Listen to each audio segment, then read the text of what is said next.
ሰላም እንዴት አላችሁ? የኢትዮ ታይምስ ቤተሰቦች ለሰዓቱ የተመረጡ አዳዲስ መረጃዎችን ይዘንላችሁ ቀርበናል። ከመረጃዎቻችን መካከልም የአማራ ፋኖ ብሔራዊ ኃይል ጎንደር ቀጠና ዳግማዊ ቴዎድሮስ 5ኛ ኮር በጎንደር በተለያዩ ቀጠናዎች ላይ ውጊያ እያደረገ የሚገኝ ሲሆን ዘመቻውን በቅርቡ ህይወቱ ባለፈው በኮማንዶ በላይ እንዲጠራ ሲል አሳስቧል። በዚህ ውጊያም 30 ሙትና 15 በላይ ቁስለኛ ማድረጉን 20 የነፍስ ወከፍ መሳሪያዎችን መማረኩንና በቁጥር 79 እስረኞችን ማስለቀቁን ገልጿል።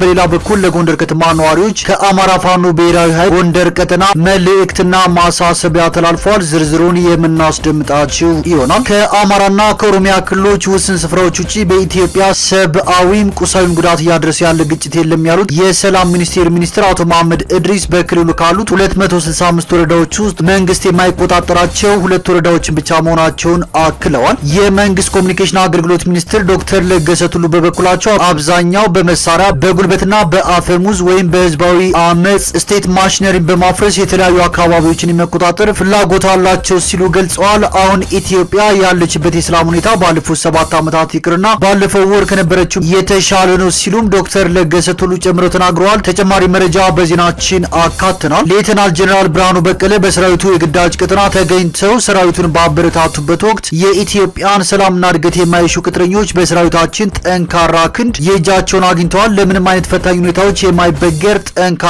ሰራዊት ተገንብተዋል ሲሉም ተናግረዋል። በሌላ በኩል በአፋር ብሔራዊ ክልላዊ መንግስት የሰመራና ሎጊያ ከተማ አስተዳደር በ2017 በጀት ዓመት ላከናወናቸው ተግባራትና ለተገኙ ስኬቶች የሰላምና ጸጥታ መረጋገጥ የሰሜን ምስራቅ እዝ የጎላ ሚና ማበርከቱን የከተማው ከንቲባ ተወካይ አቶ መሐመድ አወል መግለጻቸውም ተሰምተዋል። ሌላኛው መረጃችን ነው። የትግራይ ጊዜያዊ አስተዳደር ምክትል ኃላፊ በመሆን ያገለገሉት አቶ አበበ ገብረ ህይወት መናጆ ወይስ ጽምዶ በሚል ርዕስ ባስነበቡት ጽሑፍ የህወሓት አንዱ አንጃ አሁናዊ ከሻዕቢያ ጋር ላድርገው የሚለው ቅንጅት መነሻው ከንቱ መዳረሻውም ከንቱ ነው ያሉ ሲሆን መሰረቱ ህገወጥ የሆነ ሉዓላዊነትን የሚንድ መዳረሻው ሊሳካ የማይችለውን አገርን ለመበጥበጥ ብሎም ለማፍረስ የሚደረግ የመናጆ ትርኢት ነው ሲሉም ኮንነዋል። ዝርዝሩን አዘጋጅተናል። ክቡራትና ክቡራን የኢትዮ ታይምስ ቤተሰቦች እነዚህንና ሌሎች ለሰዓቱ የተመረጡ አዳዲስ መረጃዎችን ይዘንላችሁ ቀርበናል። ቻናላችንን ሰብስክራይብ በማድረግ የደወል ምልክቷን በመጫንና መረጃውም ለብዙዎች እንዲዳረስ ላይክ በማድረግ እስከ መጨረሻው አብራችሁን ቆዩ። አብዛኛው በጉልበትና በአፈሙዝ የተለያዩ አካባቢዎችን የመቆጣጠር ፍላጎት ተገቷል ሲሉ ዶክተር ለገሰ ቱሉ ገለጹ። አብዛኛው በመሳሪያ በጉልበትና በአፈሙዝ ወይንም በህዝባዊ አመጽ ስቴት ማሽነሪን በማፍረስ የተለያዩ አካባቢዎችን የመቆጣጠር ፍላጎት ተገቷል ሲሉ የመንግስት ኮሚኒኬሽን አገልግሎት ሚኒስትር ዶክተር ለገሰ ቱሉ ተናገሩ። ሚኒስትሩ አሁን ኢትዮጵያ ያለችበት የሰላም ሁኔታ ባለፉት 7 ዓመታት ይቅርና ባለፈው ወር ከነበረችውም የተሻለ ነው ብለዋል። አሁን ባለንበት ነባራዊ ሁኔታ ከአካባቢዎች የጸጥታ ሁኔታ አንጻር የሚሄድ ካልሆነ በቀር መከላከያ ሰራዊት ሆነ የተደራጀ የጸጥታ ኃይልን ፊት ለፊት የሚገጥም ኃይል ኢትዮጵያ ውስጥ የለም ብለዋል። ዶክተር ለገሰ ቱሉ የፖለቲካ ፍላጎት ያላቸው ኃይሎች ሳይሆኑም የኢኮኖሚ ፍላጎት ያላቸው በዝርፊያ በተደራጀ መንገድ በአጭር ጊዜ መክበር የሚፈልጉ ኃይሎች ችግር የመፍጠር ሰዎችን አስገድዶ ገንዘብ የመቀበል ሁኔታ ነበር ሲሉ ገልጸዋል። ሚኒስትሩ ይህንን የገለጹት የኢትዮጵያ ብሮድካስቲንግ ኮርፖሬሽን የስራ አመራር ቦርድ ከፍተኛ አመራሮችና ሰራተኞች ባካሄዱት የውይይት መድረክ ላይ ነው።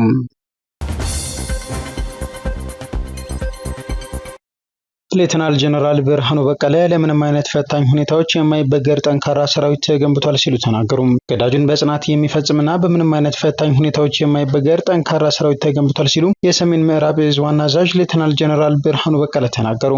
ሌተናል ጀነራል ብርሃኑ በቀለ በሰራዊቱ የግዳጅ ቀጠና ተገኝተው ሰራዊቱን ባበረታቱበት ወቅት የኢትዮጵያን ሰላምና እድገት የማይሹ ቅጥረኞች በሰራዊታችን ጠንካራ ክንድ የእጃቸውን አግኝተዋል ሲሉ ተናግረዋል። ለኢትዮጵያ ሰላም የምንከፍለው ዋጋ ያኮራናል ያሉት የሰሜን ምዕራብ እዝ አዛዥ ሌተናል ጀነራል ብርሃኑ በቀለ በተሳሳተ ስሌት የገመገሙን ታሪካዊ ጠላቶቻችንና ተላላኪ ባንዳዎቻቸው የሀፍረት ካባቸውን ተከናንበዋልን ብለዋል። በኢትዮጵያና ህዝቦቿ ክብር መቼም ቢሆን እንደማንደራደር ታሪካዊ ጠላቶቻችን ጠንቅቀው ያውቁታል ያሉት አዛዡም ለዚህም ተንኮስ አድርገው ሰላሟን ለማደፍረስ የተፈታተኗት ሁሉ የደረሰባቸውን ውርደት ያስታውሱታልን ብለዋል። እኛ ሁሌም አሸናፊ የምንሆነው የቆምንለትን ዓላማ ጠንቅቀን ስለምናውቅና የኢትዮጵያ ወታደሮች ስለሆንን ነው ያሉት አዛዡ ሌተናል ጀነራል ብርሃኑ በቀለም ጽናት፣ ቁርጠኝነትና አይበገሪነታችሁ የዚሁ ማረጋገጫ ነው ብለዋል። በየትኛውም ሁኔታ ውስጥ ሆነን መጪውን ጊዜ ታሳቢ ያደረገ ወታደራዊ ዝግጁነታችንን እያረጋገጠን እንገኛለን። ህገ መንግስታዊ ተልዕኳችንን በጽናት እንፈጽማለን ሲሉም ተናግረዋል።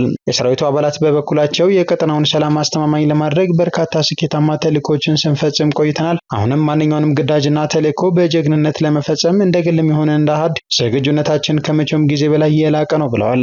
በተያያዘ ዜና የሰሜን ምስራቅ እዝ ሰላምና ጸጥታ በማረጋገጡ በከተማ አስተዳደሩ ለተመዘገቡ ስኬቶች የላቀ አስተዋጽኦ ማበርከቱን የኢፌዴሪ መከላከያ ሰራዊት ገለጸ።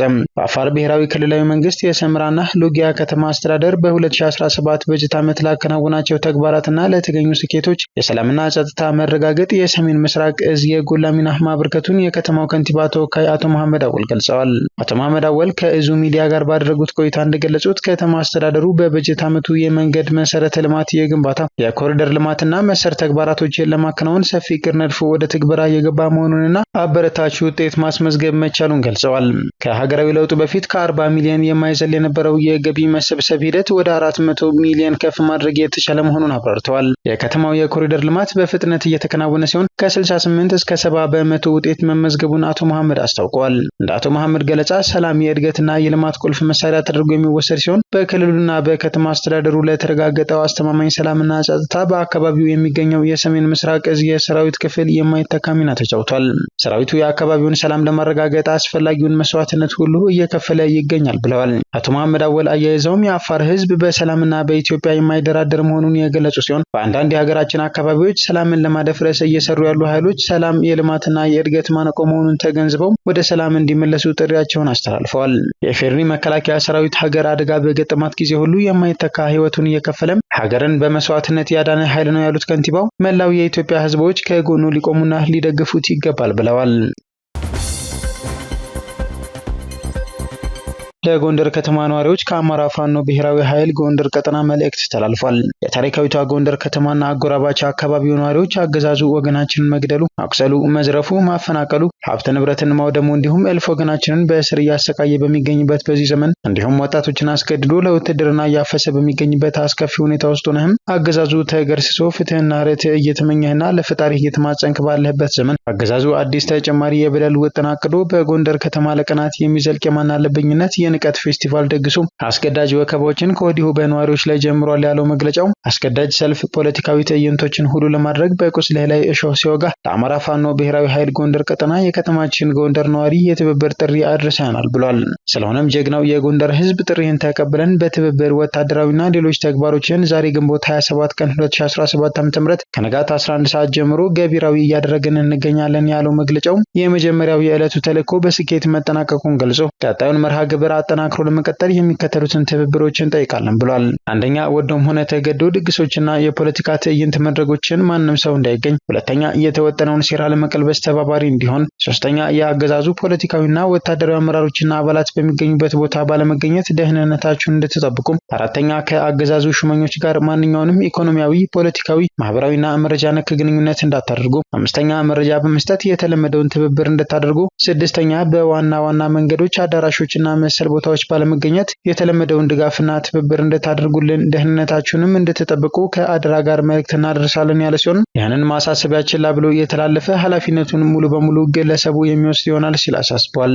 በተያያዘ መረጃ የአማራ ፋኖ ብሔራዊ ኃይል ጎንደር ቀጠና ዳግማዊ ቴዎድሮስ 5ኛ ኮር በጎንደር ቀጠና ከጓኋላ፣ ደጎማ፣ ማክሰኝት፣ ጠዳ፣ ጎንደር ከተማ አየር ማረፊያ፣ አይምባ፣ እንፍራንዝና ጎንደር ዙሪ ቀጠናዎች ላይ ውጊያ እያደረገ የሚገኝ ሲሆን ዘመቻውን በቅርቡ ህይወቱ ባለፈው በኮማንዶ በላይ እንዲጠራ ሲል አሳስቧል። ግንቦት 24 ቀን 2017 ዓ.ም የአማራ ፋኖ ብሔራዊ ኃይል ጎንደር ቀጠና የዳግማዊ ቴዎድሮስ 5ኛ ኮር የንስር በለሳ ቅጣው እጅጉ ክፍለ ጦር የምስራቅ በለሳ ወረዳ መቀመጫ በሆነችው ጓኋላ ከተማ ላይ መሽጎ በነበረው የአገዛዙ ሰራዊት ላይ በወሰደው እርምጃ በሶስት ካምፕ መሽጎ የነበረውን ሰራዊት ሙሉ በሙሉ መበተን መቻሉንም ገልጿል። ግንቦት 26 ቀን 2017 ዓ.ም የዳግማዊ ቴዎድሮስ 5ኛ ኮር ታድሎ ብርሃን ክፍለ ጦር ናዶ ብርጌድ ማስረሻ ባዩ የተባለን የሚሊሻ ጠርናፊን መግደላቸውን ገልጿል። ግንቦት 27 ቀን 2017 ዓ.ም ደግሞ የአማራ ፋኖ ብሔራዊ ኃይል ጎንደር ቀጠና የዳግማዊ ቴዎድሮስ 5ኛ ኮር ዞዛምባ ንጉሱ ክፍለ ጦር ደጎማ ላይ የመሸገውን የመንግስት ኃይል ላይ የደፈጣ ጥቃት ማድረሱንና በዚህ ውጊያም ቁጥሩ በውል ያልታወቀ ሰራዊት መገደሉን ጠቅሷል።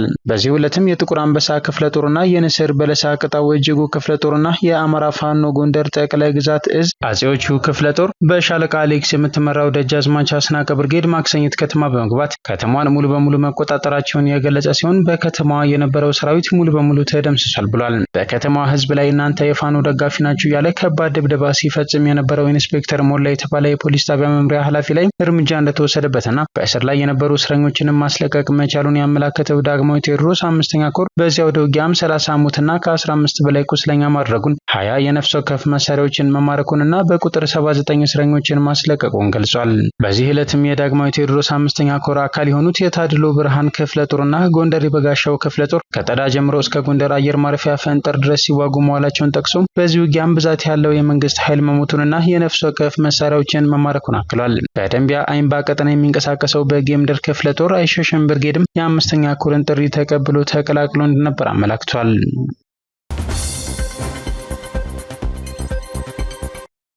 ከውስን ቦታዎች ውጪ በኢትዮጵያ ጉዳት እያደረሰ ያለ ግጭት አለመኖሩን የሰላም ሚኒስቴር ገለጸ። ከአማራና ከኦሮሚያ ክልሎች ውስን ስፍራዎች ውጪ በኢትዮጵያ ሰብአዊም ቁሳዊም ጉዳት እያደረሰ ያለ ግጭት የለም ሲሉ የሰላም ሚኒስቴር አቶ መሐመድ ኢድሪስ ተናገሩ። ሚኒስትሩ ከገዢው ፓርቲ ጋር ቅርበት ካለው ፋና ቴሌቪዥን ጋር ባደረጉት ረዘም ያለ ቃለ ምልልስ ላይ የሀገሪቱ ሰላም ሁኔታ እየተሻሻለ መሆኑንና ነባራዊ ሁኔታን እያነጻጸሩ አስረድተዋል። አቶ መሐመድ አስቀድመውም ለ2 ዓመት የተካሄደውን ደም አፋሳሽ የትግራይ ጦርነት በማንሳት ብስለትን መሰረት ያደረገ እርምጃ ባሉት የፕሪቶሪያ የሰላም ስምምነት ግጭቱ ማብቃቱን አድርገዋል። የአማራ ክልል የትጥቅ ግጭትን በተመለከተም ከ2 ዓመታት በፊት የክልሉ አብዛኞቹ አካባቢዎች በታጣቂዎች ቁጥጥር ስር እንደነበሩ አንስተው ክልሉ ከፍተኛ ሰላም መደፍረስ እንደነበረበት አስታውሰዋል። በክልሉ ውስጥ መንግስት ባከናወናቸው ስራዎችና በህብረተሰቡ አስተዋይነት ነባራዊ ሁኔታው መቀየሩን ጠቅሰው ከዕለት ዕለት የሰላም ሁኔታው እየተሻሻለ ነው ብለዋል። ክልሉ ካሉት 265 ወረዳዎች ውስጥ መንግስት የማይቆጣጠራቸው 2 ወረዳዎች ብቻ ናቸው ያሉት ሚኒስትር መሐመድ በአሁኑ ወቅት በክልሉ ውስጥ የሚገኙ 8 ትላልቅ ከተሞች ሰላማዊ ናቸው ብለዋል። መንግስትን መኖር ሙሉ ነው ብለን መናገር የማንችልባቸው አንድ ወረዳ በከፊል አንድ ደግሞ ከከፊል ከፍ ባለመልኩ መንግስት የለባቸውም የምንላቸው 2 ወረዳዎች ናቸው ብለዋል። ክልሉ ካሉት ከ4000 ገደማ ቀበሌዎች ከ80 በመቶ በላይ የመንግስት መዋቅር ወደ ስራ ተመልሷል ያሉት ሚኒስትሩ መሰረታዊ አገልግሎት እየሰጡ መሆናቸውንም አመልክተዋል። ሚኒስትሩ አክለው ሲያብራሩ ቀሪዎቹ ከመንግስት ተጽዕኖ ውጪ ናቸው ወይም በሌላ ኃይል ቁጥጥር ስር ውለው ሳይሆን ተደራሽ ባለመሆናቸው ነው በማለት በታጣቂዎች ቁጥጥር ስር አለመሆናቸውን ገልጸዋል። ይሁን እንጂ ባለፉት 2 ዓመታት በተለያዩ የክልሉ አካባቢዎች እንደሚንቀሳቀሱ የሚናገሩት የፋኖ ታጣቂዎች ከዋና ዋና ከተሞች ውጭ ያሉ የክልሉን አብዛኛውን አካባቢ እንደሚቆጣጠሩ ይናገራሉ።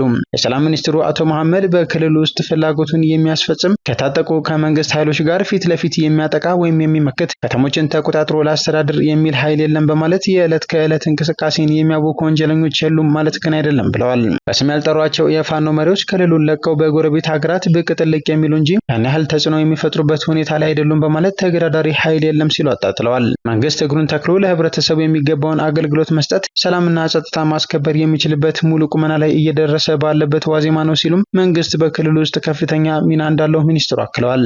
ሚኒስትሩ ይህንን ቢሉም በክልሉ ባለው የጸጥታ ችግር ምክንያት መደበኛ እንቅስቃሴዎችና የመንግስት ስራ የተገደበ መሆኑንና መደበኛ እንቅስቃሴዎች ባለፉት 2 ዓመታት መስተጓጉላቸውን በከተሞችና በተለያዩ የክልሉ አካባቢዎች የሚገኙ ነዋሪዎች ይናገራሉ።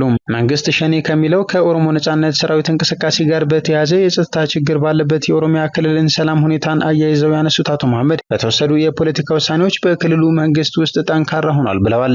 ነገር ግን በክልሉ ጥቂት ኪስ ቦታዎች ላይ ብቻ አስቸጋሪ ሁኔታ እንዳለ አመላክተዋል። በተለይ በምዕራብና በደቡብ እንዲሁም በማዕከላዊ የኦሮሚያ ክፍሎች ውስጥ ከሚንቀሳቀሰው የኦሮሞ ነጻነት ሰራዊት ጋር በተያያዘ ባለፉት ዓመታት ጥቃቶች እየተፈጸሙ በሰላማዊ ሰዎችና በአካባቢ የመንግስት ባለስልጣናት ላይ ጭምር ጉዳት ሲደርስ ቆይቷል። ሚኒስትሩ አቶ መሐመድ ኢድሪስ ከአማራና ከኦሮሚያ ክልሎች ባሻገር በሌሎችም የሀገሪቱ ክፍሎች ውስጥ ሰላም መኖሩን የተናገሩ ሲሆን ከአማራና ከኦሮሚያ ክልሎች ውስን የጸጥታ ሁኔታ ውጪ ሰብአዊም ቁሳዊም ጉዳት እያደረሰ ያለ ግጭት የለም ብለዋል። መገናኛ ብዙሃን በተለይም የማህበራዊ ትስስር ገጾች ፍርሃትን በመፍጠር አቅደው ከገሃዱ ዓለም በተቃራኒ ይሰራሉ ሲሉ የወቀሱት ሚኒስትሩ የሚፈጠሩ ትናንሽ ሁኔታዎችን ያጋንናሉ ሲሉም ከሰዋል። ለዚህም ማሳያ ሲጠቅሱ ከውጭ ሀገር የሚመጡ እንግዶች መጀመሪያ ቀን የሚያሳዩት ባህሪና ከሳምንት በኋላ የሚያሳዩት ባህሪ ይለያያል ብለዋል። ነፍጥ አንግበው የሚንቀሳቀሱ ኃይሎች የሚያነሷቸው ጥያቄዎች በንግግር ብቻ እንደሚፈቱ የጠቀሱት አቶ መሐመድ እንቅስቃሴያቸውንም ባህላዊና ኋላ ቀር ብለዋል። ብለውታል። በሰላማዊ መንገድ ግባቸውን ለማሳካት የፈለጉ ኃይሎች የፖለቲካ ምህዳሩ ክፍት ነው ብለዋል። በሁለቱ የሀገሪቱ ትልልቅ ክልሎች ውስጥ ከሚንቀሳቀሱ ታጣቂ ቡድኖች ጋር ለመነጋገር ዝግጁ መሆኑን በተደጋጋሚ የሚገልጸው መንግስት የጸጥታ ኃይሉን በክልሎች ውስጥ አሰማርቷል። በእነዚህ ክልሎች በሚካሄዱ የትጥቅ ግጭቶች ምክንያት የነዋሪዎች የዕለት ከዕለት እንቅስቃሴ ላይ ተጽዕኖ ከመፍጠሩ በተጨማሪም ታጣቂዎችና የመንግስት ኃይሎች ተጠያቂ በተደረጉባቸው ጥቃቶች በሰላማዊ ሰዎች ህይወትና ንብረት ላይ ከፍተኛ ጉዳት መድረሱን መንግስታዊው የመብት ድርጅት ኢሰመኮን ጨምሮ ሌሎችም ሪፖርት ሲያደርጉ ቆይተዋል። መናጆ ወይስ ጽምዶ የህወሓት አንዱ አንጃ አሁናዊ ከሻቢያ ጋር ላድርገው የሚለው ቅንጅት መነሻው ከንቱ መዳረሻውም ከንቱ ነው በሚል ርዕስ መሰረት ሚዲያ በአቶ አበበ ገብረ ህይወት ተጽፎ እንዲታተም ፈቃድ አግኝቻለሁ ያለውን ጽሑፍ አጋርቷል። እንደሚከተለው ይዘነው ቀርበናል። ህብረት መነሻና መዳረሻ አለው። ከአንድ ሁለት ይሻላል የምንልበት የዓላማና የውጤት አንድነትን ይጠይቃል። ስትራቴጂክ አሊያንስ የሚባለው መሆኑ ነው። በጤናማ ህብረት ወይም መቀናጆ የህብረት አካላት ያላቸውን የቴክኒክ፣ ፋይናንስ፣ ዲፕሎማሲ ወዘተ አቅም ይዘው ይገኛሉ። የዚህ ላይ ልብ ሊባል የሚገባው የሚቀናጁት አካላት የራሳቸው የተለየ አቅም ያላቸውን ያህል ሌላው መቀናጆ ያለው አቅም ወይም ችሎታ አይኖራቸውም። በቅንጅቱ ግን የዳበረ አቅም የመፍጠር እድል አለው። የዚህ አይነት ቅንጅት ዳሩን መሃል የማምጣትና ተገቢ ክብር የሚያሰጥ ህብረት ወይም መቀናጆ ሊፈጥር ይችላል። ይህ መቀናጆ መነሻውና መዳረሻው ላይ የዓላማ የሂደትና ውጤት ግልጽነትና አንድነት ስለሚኖረው የተሳካ ዘላቂነት ያለው የመሆን እድሉ ሰፊ ነው። በአንጻሩ የመናጆ አይነት ቅንጅት ደግሞ አለ። መነሻና መዳረሻው ማካሄድ ወይም ማሻሻጥ ብቻ የሆነ መናጆ ማለት ልትሸጠው ያሰብከውን በሬ ወይም እንስሳ ከሌላ የማትሸጠው ነገር ግን ገበያ አብረህ ይዘህ የምትሄደው በሬ ከብት ማለት ነው። የመናጆ ስራ ማሻሻጥ ሊባል ይችላል። ይህ ሁኔታ በማህበራዊ፣ ኢኮኖሚያዊ፣ ፖለቲካዊና ዲፕሎማሲያዊ ጉዳዮች ላይ በየጊዜው ልናየው እንችላለን። የህወሓት አንዱ አንጃም